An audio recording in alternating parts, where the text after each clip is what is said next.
The What to Read Next podcast helps you build a TBR of future favorite books. In each episode, Lori and Amin interviews authors and book influencers to recommend books they loved for you to pick up today. If you're an avid reader, always looking for your next great read, then the show's for you. Hi, Abbi. Welcome to What to Read Next podcast. I'm very happy to be here. Thank you for having me. So happy to have you here. So tell us a little bit about yourself. Well, as you can hear, I'm from the deep south. No, I'm not. No, I'm from England, but I've been here a very, very long time now. I came here in 1991 when I was 21, and I've stayed ever since. But my mother is actually American, so I'm sort of I'm actually sneaky half American, half English person. So I have both passports. So I moved here a long time ago, and I've now lived here longer than I ever lived in England. I don't know why the accent has stuck, but it has. So I'm secretly American.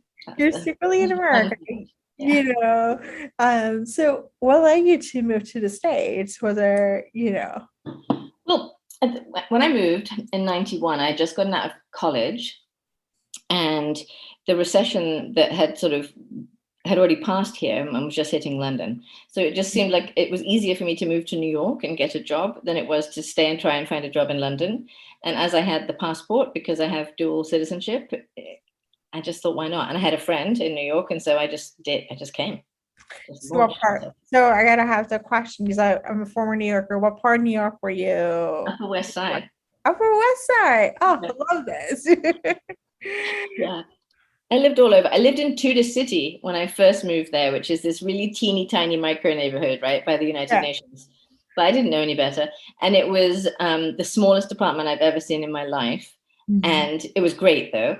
And I could walk to work. So, but eventually, when I had the real choice, I moved all over. Upper East Side, Upper West Side mostly.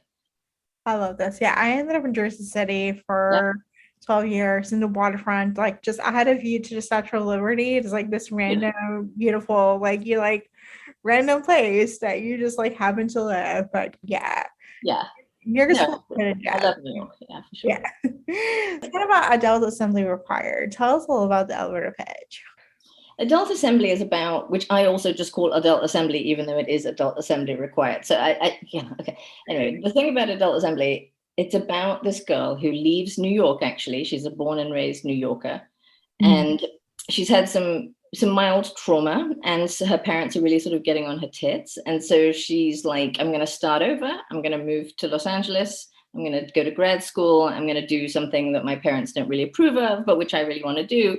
And so she moves. And then she's only been here a week or two, and her apartment building burns down, and she finds herself in Nina Hill's bookshop.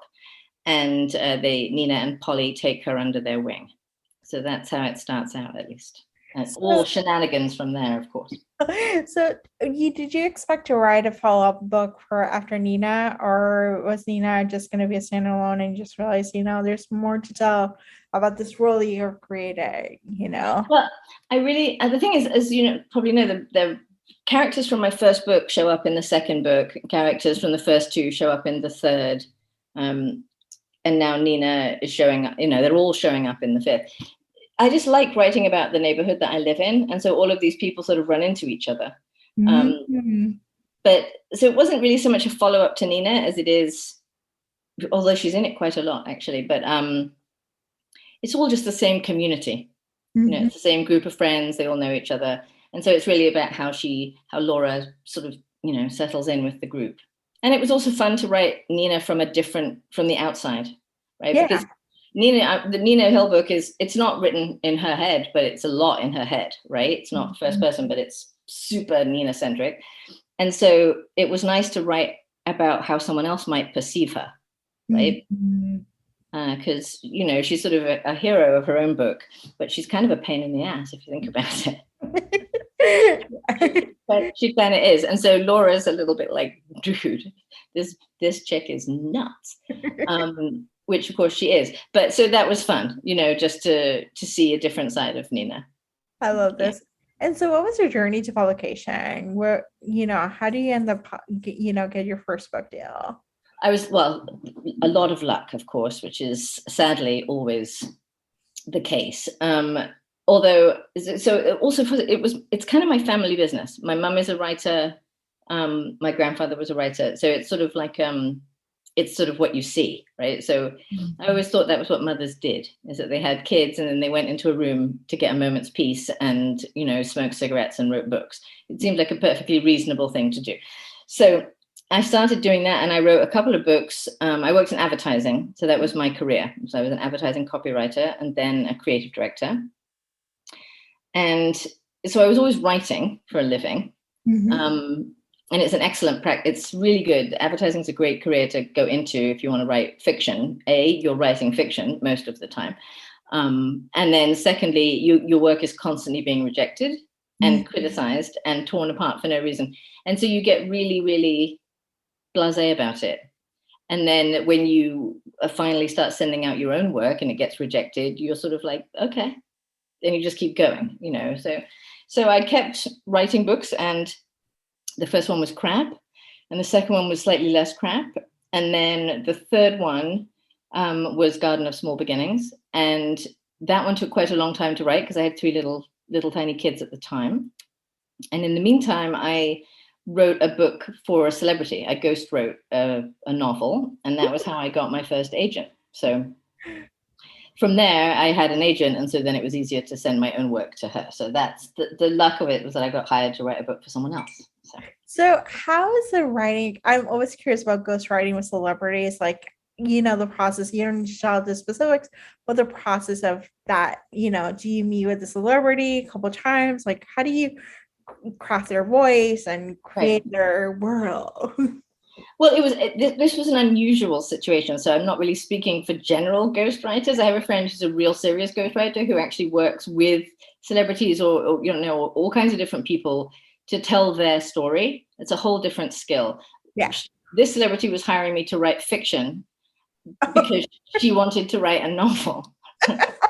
So she wanted to write a novel, but she didn't want to write the novel. She just wanted to anyway. So they hired me to write the book, and then she put her name on the front of it. And so that was fine because my name was on the check. And that was really all I really cared about at the time. I was like, yes, getting paid. Oh my God. So my God. So what kind of genre was it? Was it that was just women's fiction. You know, it was similar. Oh my gosh. Well, that's a good entry point, random entry point that led you to open up the doors. So yeah, I mean, it was great. And so because I had an agent, I was able to show her my work. And then actually that agent and I went back and forth on Garden. And in the end, I actually sort of moved away and ended up with a different agent. So, you know, it is the way it is. Life goes on. Awesome. All right. So let's chat some book recommendations. What kind of genres do you tend to gravitate when it comes to reading? Oh, I'm a complete so sadly, I don't really read my own genre very much. I read Golden Age mysteries is my jam. Yes. Oh my gosh. Yes. I am an Agatha Christie, Nia Marsh, Marjorie Allingham, Dorothy Sayers, like all your classic, mostly English, although I'm a huge Rex Stout fan, Nero Wolfe mysteries. I love all of those as well. So yeah, so I'm solid spinster crime solving. That's what I'm about. That's what I love. Yeah, I love this. Yeah, I had quite a few authors talk about Golden Age mysteries, and I did not know it existed until this podcast. And now I'm like always curious. I'm like, oh, I know this one, and their love interest is this person. You know? Yeah. Well, the thing is that they're so perfectly. Well, most of those writers that I mentioned are just excellent writers, right? Like, there's a reason that Agatha Christie, for example, is you know who she is because she writes perfect English. Like, she just writes the best, clearest sentences, the most deft characterization. Like, she's really very, very skilled. There's a reason why she's so successful. And so all of those writers, I think, focused a lot on character as well as plot. And that's what I'm interested in. You know, I'm not very good at plot, as you can tell. I'm more of a character writer than a big plotter. So, you know, I enjoy the tight plotting that they do. And yeah, I just find them incredibly reassuring. And that's what my mother is a murder mystery writer. She's retired now, but that's what she wrote. And so I grew up reading mysteries. So and do you have any books to recommend our readers to pick up? Well, if they're not already reading Agatha Christie, then they should be. Yeah. So that's where they should start. And then Dorothy Sayers is also, she wrote some excellent mysteries. And then, there's any good librarian can direct you to a plethora of Golden Age writers. They're all good. They're all very good. And then current, I still, if anybody hasn't read Let's Pretend That Never Happened by Jenny Lawson, then they should. Like, they should just, before they read my book, before they read anyone's book, they should go out and read that book, because it's incredibly funny. It's just like mind-bogglingly funny. She's brilliant. She's a genius. I love this. All right, so tell us where you can find you online. Well, I'm a hopeless, as my teenage daughters will tell you, hopeless, technically. So I'm really only on Instagram. So you can find me on Instagram, unsurprisingly, Abbi Waxman, all one word.